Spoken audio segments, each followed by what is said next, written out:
আসসালামু আলাইকুম, সবাই কেমন আছেন? আমরা এই মুহূর্তে রয়েছি গণভবনের সামনে। বা দুঃখজনক বিষয় হলো এই যে দেখেন, গণভবন থেকে লক্ষ লক্ষ মালামাল নিয়ে যাচ্ছে আসলে সাধারণ মানুষজন।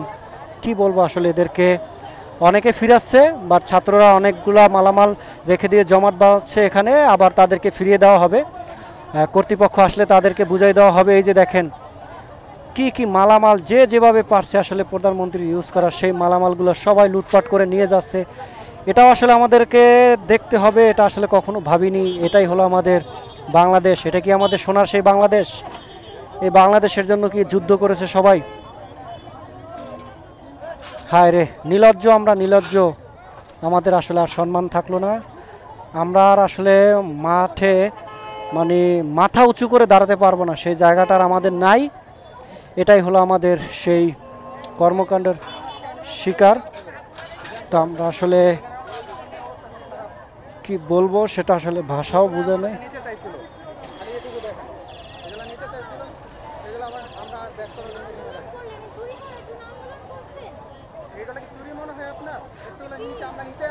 না না না না, ও তুমি বুঝো না, তারা হইলে কর্তৃপক্ষের লোক, তারা দায়িত্ব নিচ্ছে। ওই যে দেখেন, এই সরি সরি, হায়রে বাংলাদেশ। শেখ হাসিনা তো দেশ ছেড়ে গেছে, বাট বাংলাদেশটাকে শেষ করে দিয়ে গেছে। কিন্তু মানুষের বিবেকটা কখনোই আসলে ঠিক হয়নি। এই যে দেখেন, শেখ হাসিনার বাসভবনের যে ফ্রিজ, এই যে ফ্রিজটা দেখেন, এই যে ফ্রিজটা কিন্তু নিয়ে যাচ্ছিল, রেখে দিয়েছে ছাত্ররা। এরকমের অনেক সম্পদ আসলে নিয়ে যাচ্ছিল সাধারণ মানুষজন লুটপাট করে। তারা আসলে সেগুলোকে রেখে দিয়েছে এবং জমাট বেঁধেছে, এবং সেগুলোকে ফিরিয়ে দেওয়া হবে আবারও ইনশাল্লাহ। বাট দেশের সম্পত্তি এভাবে নষ্ট করা হচ্ছে, এটা আসলে কখনো কাম্য ছিল না। এটা ওখানে জড়ো করা হবে, তারপরে দেওয়া হবে, সরকারকে বুঝিয়ে দেওয়া হবে।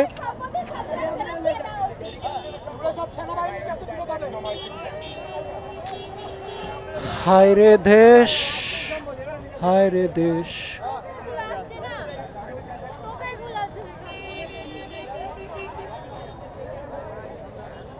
হায় রে দেশ, শেষ, একদম শেষ। আমরা রয়েছি এই মুহূর্তে গণভবনের সামনে। দেখতে পাচ্ছেন হাজারো মানুষের এখানে ভিড়, বাট যে যেখান থেকে পারছে লুটপাট করে নিয়ে যাচ্ছে। সেগুলোকে আসলে আমরা আবারও মানে যারা এখানে স্বেচ্ছাসেবক দল রয়েছে তারা রক্ষা করছে, এবং আবারও সেনাবাহিনীকে ফিরিয়ে দেওয়া হবে সেই লক্ষ্যে তারা কাজ করছে, এবং জাতীয় সম্পদকে আমরা আবারও রক্ষা করব সেই অঙ্গীকারে আসলে সবাই কাজ করছে। তো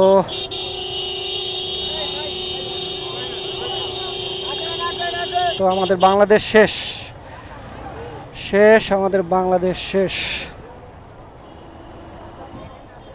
ব্যাট ব্যাট, হায় রে, পুরা সম্পত্তি লুটপাট করে। কি বলবো আসলে, এই ক্ষতি পোষাবার মতো নয়। দীর্ঘ 1 বছরেও এই যে আগুন জ্বালিয়ে দেওয়া হয়েছে, আহারে দেখতে পাচ্ছেন কি লেভেলের আগুন জ্বালিয়ে দেওয়া হয়েছে। এরা কারা আসলে? এই ধরনের যে দেশের ক্ষতি করতেছে, এরা কারা?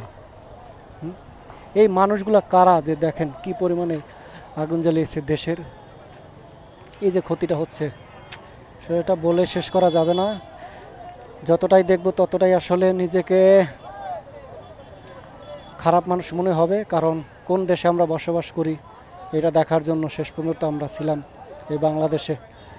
আল্লাহ রহম করো, মাফ করো, সবাইকে মাফ করো। Thank you.